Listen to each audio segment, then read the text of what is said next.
I'm Mike Zima, a Shopify marketing expert, and I've ranked over 1,000 websites with SEO. Now, I get this question all the time from my clients and prospects: can you blog on Shopify? And this answer is a universal yes. I will show you some results of a Shopify client of mine and how we rank their content over 12 months and what those results look like. And it's important to consider this when you're launching a new dropshipping or a new brand on Shopify, because it's important to really understand your communication.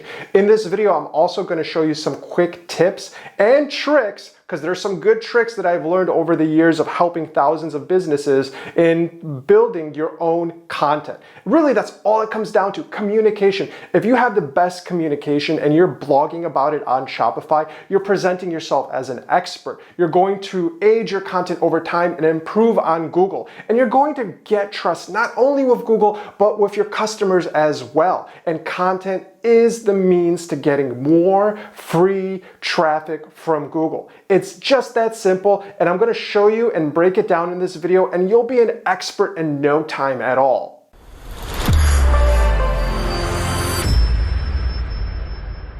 This is Dermical, one of my favorite clients. They're a cosmetic client and they sell different types of cosmetics. So when we started writing their communication and content, we had to get clever. One of the most favorite types of communication we can create for our clients would be a blog that is an in-depth guide or a resource. So it's really great to come up with these different types of articles because they do drive a lot of traffic to your website. So much traffic, I'll show you one and the results.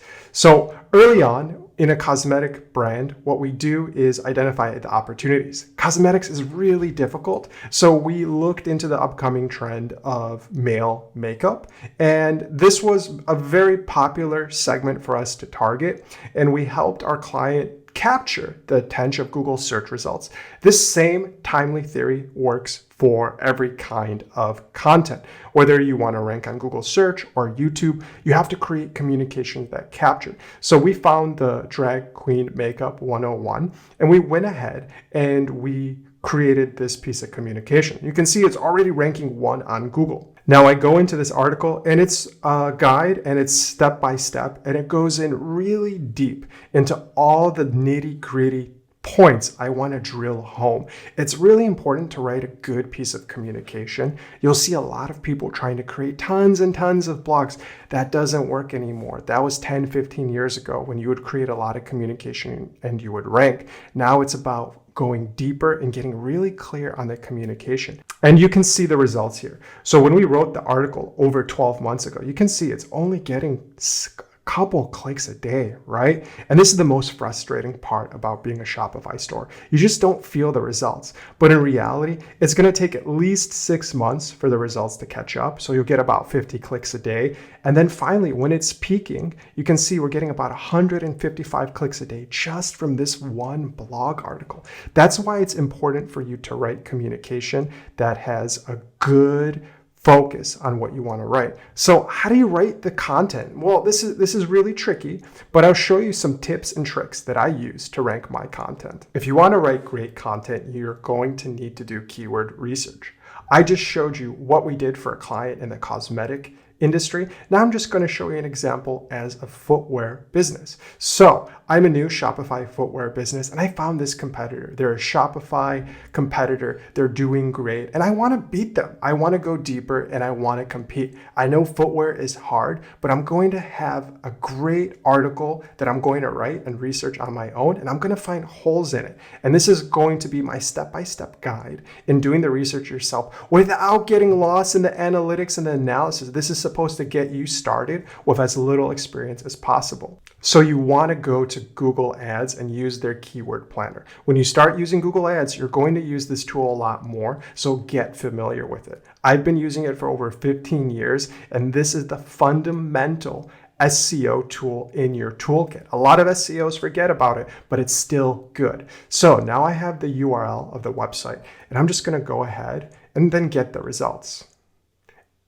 When this is processing, it is going to give you a timeline of data. You can see the range, if you want it from network, by countries, and it gives you a ton of keywords. And you can see that there is a big opportunity here. There's over 3,600 keywords. How will I ever get down to the bottom of this? Well, you have to do the research. This is a part of it. So you can download the keyword ideas, you can actually refine them. And in another video, I'll talk about these tools in more depth. So I can go ahead and export it. It's really easy to get it into Google Sheets and you'll get those keywords running.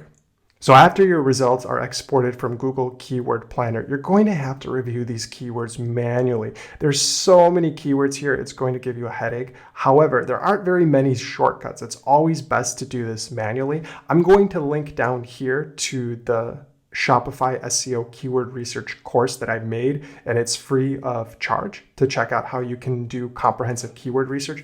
But I already know that I want to talk about my shoes, that they're the best. So I want to look at hurts keywords. Basic, sandals hurts, shoe hurt, arch of foot, shoe hurt, bottom of feet, sandals hurt my feet. Wow, that's a great one. Sandals hurt my feet. So I can use this as a part of my research strategy. So let me open up a doc. Okay, so I just opened up a Google Doc and I'm targeting this keyword. I want to write an article that sandals hurt my feet. I think it's a really good keyword. I can probably spend some more time finding more hurt keywords. So here's a little tip. You can group these and go into the keywords, clear them. Now add hurts, then select all of the hurt keywords. And now you're going to have a list of hurt keywords. We don't need column B because I know it's in USD. I just want the monthly searches and just have this little table. Now there you go. Here are all of the keywords from Google Keyword Planner. You have over 32 keywords here that give you a lot of different hurt keywords and their search volume, their estimated competition on Google Ads, and another metric that you can consider too. This is more valuable on the Google Ads side of things, but for the SEO side of things, the search volumes is what you want to look at. So really, ultimately, you want to go at the biggest opportunity, which is going to be the arch foot hurts or the arch of my foot hurts. So I'm just going to go after this keyword here. So flip-flops hurt my feet. It has super high competition, but it has 10 monthly searches. So maybe I'm going to take a gamble here and try to rank for this keyword. So how do we do research for the articles that we want to find? You go to Google, of course. So I'm going to show you a little trick here. If you type in title, add your keyword, make sure you add them in quotes, hit enter. Now you're going to get a breakdown of the exact keywords here that we're looking for. I'm only getting 5 results, but this is enough to get me started. So you can see I'm not seeing too much ranking for this keyword.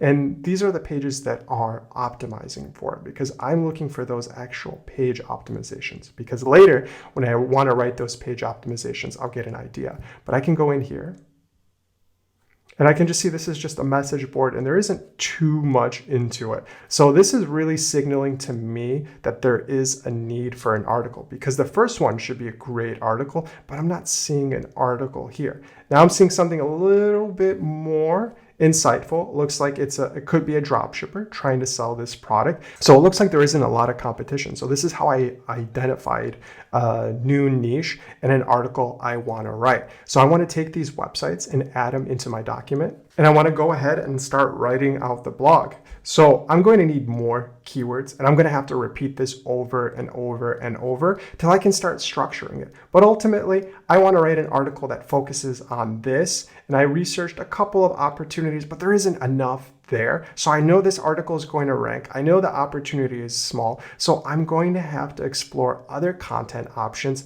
and go deeper in this article. I have a feeling if I write an article about flip-flops hurting my feet, that I'm going to get to page 1 because not a whole lot of people are doing it. So that's how you have to consider your SEO, and you need to start knocking them off from the lower rung keywords and starting to go after the bigger ones, and the bigger ones. Everyone goes after the top, and that's where they get knocked over. Make sure you're going after the most viable opportunity, budget, and the age of your Shopify store. You're not going to become an overnight success. You have to write content that will help you become that success over time. Thank you for watching this Shopify marketing course. Every day we're launching new Shopify marketing content to put you in the driver's seat of your business so you can have full control of your marketing and advertising. Hit subscribe, hit notifications, and tune into the next video that's starting now.